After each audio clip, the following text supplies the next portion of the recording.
It's not a typo. 37.5. You guys may call me crazy. It's fine. I I think I'm kind of crazy right now too. So, day 3, 37.5. I was at 75 milligrams for 6 weeks. Started removing the beads. It did not go very well for me. You can get anywhere from what I counted, there was like 122 up to 140 beads, depending on the capsule. I talked to the psychiatrist who I was speaking to, who's out in England, and he mentioned the bead method. He mentioned compounding pharmacy, but I was removing the beads, and eventually I was like, you know what, screw it. I'm just gonna jump down to 37.5, and then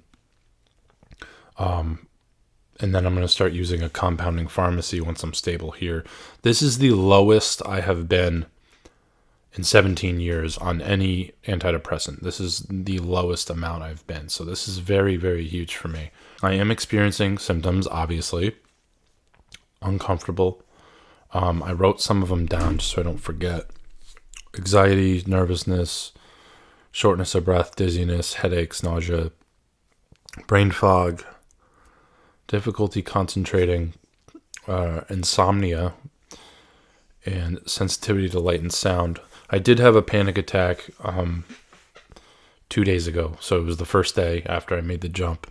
Pretty bad one. I took a Xanax because it was so bad. If you guys watch my other videos, you know I don't like benzos. I don't like antidepressants. But that's not to say I don't think that benzos are completely useless in certain situations. My doctor here, my psychiatrist here, he said that the panic attacks he thinks are happening because the Xanax is such a short-acting benzo that I'm having drop-offs so quickly, and then the panic and all that is coming back very quickly in the withdrawal. And so he was like, you got to try Klonopin. So I am currently trying Klonopin, very small amount, and it seems to be helping enough where I'm not in full panic mode all the time. I'm only going to be using it for a week or two just to get through like the really intense symptoms, and then try to wean off of that a bit, and then I'm going to use a compounding pharmacy to get off the remaining 37.5, and that is going to be probably not for a while. Probably 6 to 8 weeks away. I think I'm in like the peak of the withdrawal right now, like days like 2, 3, 4, maybe 5. I'm hoping after the 7 to 10 days, the first 7 to 10 days, it's going to get better. That's what I'm hoping for. So I have to stay positive. This has been very, very difficult. If you've watched my other videos, this has not just been the past few months. This has been a journey. I've been going through this journey for 13 years, really. To be at 37.5 now is a huge, huge step for me. I'm not someone who can cry, and I think that's because of these medications, they just take away your emotion. And I haven't cried in, years probably. Really cry. So if I could, that might be even beneficial, really get some of that emotion out, start to really feel the struggles that I've been through, the trauma, just be able to really accept it and feel it and move through it, work through it.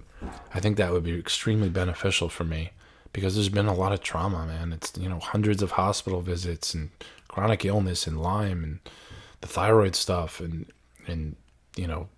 being basically like allergic to Lexapro and the doctors not knowing what it was and having my blood pressure go up to 250 over 140, and I mean things that are just traumatizing. And I know I'm gonna need to be in therapy. Like it's funny though, because I'm going to school eventually to be a therapist, but right now I need my own therapy. So, and that's fine, man. Like you got to be able to talk about it. You got to be able to talk about the things you've been through. 37.5. I mean, saying it over and over again, it feels like it's surreal. Like it's not even. I don't know. It's crazy that I'm this low. I have other symptoms. I don't have them all at once. Like it's not. Sometimes I do. Sometimes I have them all at the same time, but they sort of all seem to come and go at different times. The headaches have been bad. The anxiety, the shortness of breath, the dizziness.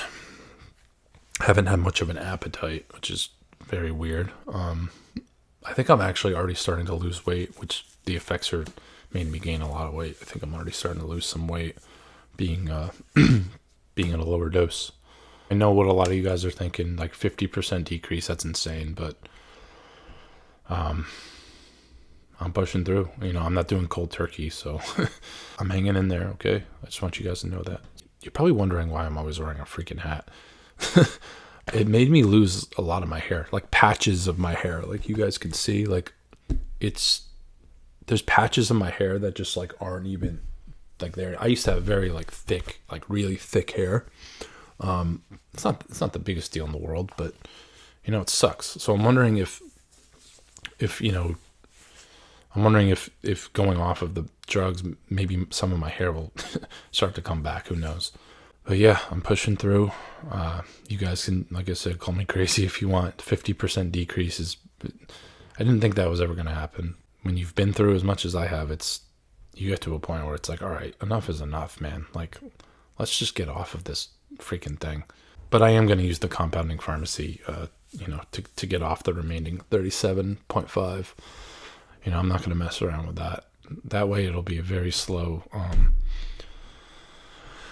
process, and that'll help. I think that'll help ease the symptoms. I am excited. Like I said, I'm proud of myself that I'm at this dose and I'm facing it. I'm not running away from it. I'm not. I'm fighting it. I'm fighting the symptoms and that feeling you get where you're like, well, maybe I should just go back up because this is too intense. I've said it to you guys before. I'm not doing that this time, and I'm going to do this. This has been a crazy journey past 13 years, 20 years, 13 years specifically. Hopefully I can look back at this time in my life and be like, well, changed me for the better, because it has. It's made me a better person. I'll update you guys tomorrow. I'll continue to update you guys at this low dose of 37.5. It's crazy, like saying it out loud. Thank you guys as always so much for watching. You guys take care of yourselves, be well, and I'll talk to you soon.